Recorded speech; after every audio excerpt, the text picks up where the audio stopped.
देखो आपके ही बीच से आए हैं और इनके दो भाई बहन भी यहाँ पढ़ रहे हैं, ठीक है। और आगामी लक्ष्य के लेकर क्या इनका उद्देश्य है चीज़ें, तो थोड़ा विचार साझा करें। आप कुछ ही बता दीजिएगा। मेरा नाम मुकुल कुमार है। आप सब लोग तो मुझे जानते ही होंगे। मैं स्वामी विवेकानंद कोचिंग सेंटर पे पढ़ा हुआ हूँ। बस हो रही है। वैसे अभी हमारा ये जवान जो है शुरुआत स्तर पे रहे, और आगे जब अगली बार आपसे मुलाकात होगी तो बिल्कुल आप देखना कि आवाज़ के साथ होगी, क्योंकि अभी शुरुआत में जब सिखाया जाएगा ना कि धारणा कैसे है कि भाई सैनिकों का सारी चीज़ें तो होती रहेंगी, मगर आपको अपना नियमित रूप से अध्ययन करते रहना है, ठीक है। और आपसे ये कहूँगा, ठीक है, कि अपने जीवन के लिए एक लक्ष्य बनाना है। जैसे मुकुल ने भी अपना एक लक्ष्य बनाया और चीज़ें हासिल की हैं, ठीक है। और आपसे ये एक अनुरोध है कि आप भी एक लक्ष्य निर्धारित करेंगे। ये ऐसा नहीं कि भाई बैठकर कि आप दावत ही खाते रहें।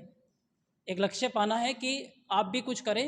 इन समोसे से या अन्य चीज़ों से आपका दिनचर्या नहीं चलने वाली है, ठीक है। तो एक कहावत बड़ी फेमस है, मैं आपके सामने बता रहा हूँ, ठीक है, वो सुनिएगा। कि कभी सम्मेलन था तो उस दौरान एक कथाकार कथा वाचन भी कर रहे थे, तो उस समय क्या हुआ, एक व्यक्ति को नींद आने लगी।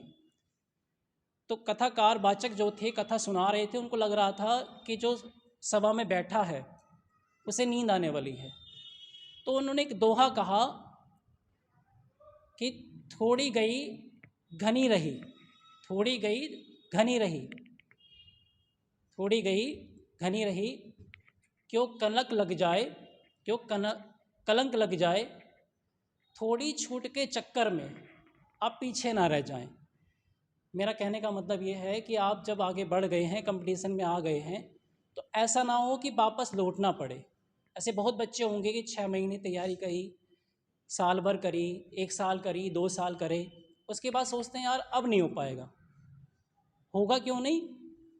वो आपने अगर अच्छे से सोचा नहीं है, अगर अपनी नॉलेज को नहीं बढ़ाया है, या किसी के मार्गदर्शन में कार्य नहीं किया है, तो सफलता नहीं मिल पाएगी।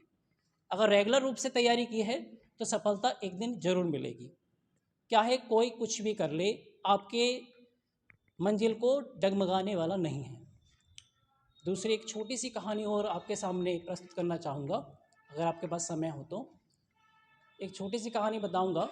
एक छोटा बच्चा था, इंटर में पढ़ता था, और इंटर के दौरान में वो बच्चा पता नहीं किस कारण वजह से एक सब्जेक्ट में फेल हो गया।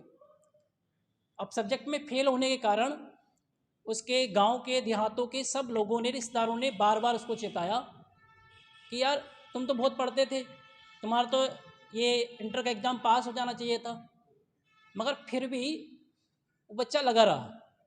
एक दिन हुआ ये कि वो एक गुरु के पास पहुंचा और गुरु को अपनी समस्या बताई।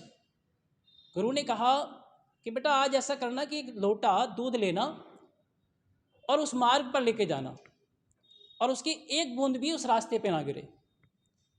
बच्चे ने वैसे ही किया, और बच्चे ने क्या किया, उस लोटे को देखता रहा और उस लोटे से एक बूंद गिरने न दी। घर पहुंचा, फिर अगले दिन वो बच्चा अपने टीचर के पास गया जिन्होंने बताया था सुझाव। उससे पूछा, भाई क्या आज तुम्हें दूसरे लोगों की बात सुनाई दी? उसने कहा नहीं सुनाई दी। क्यों? क्योंकि उसका एक फोकस था कि लोटे से दूध ना गिर जाए। आपका भी ये फोकस होना चाहिए कि लक्ष्य में कोई कमी ना आए, इस प्रकार हो कि आपके फोकस में अन्य चीज़ें दिखाई ना दे। कोई क्या कह रहा है, लगना है नहीं लगना है, 4 कमियां कहेंगे लोग, है ना। तो आपने सुना होगा भाई, कुछ तो लोग कहेंगे, है ना, लोगों का है कुछ कहना, है ना। तो उस पर मत ध्यान दो, अपना एक लक्ष्य साध लो और मंजिल जरूर हासिल करेंगे। इन्हीं शब्दों के साथ मैं अपनी वाणी को प्रणाम देता हूँ, और जय हिंद जय भारत।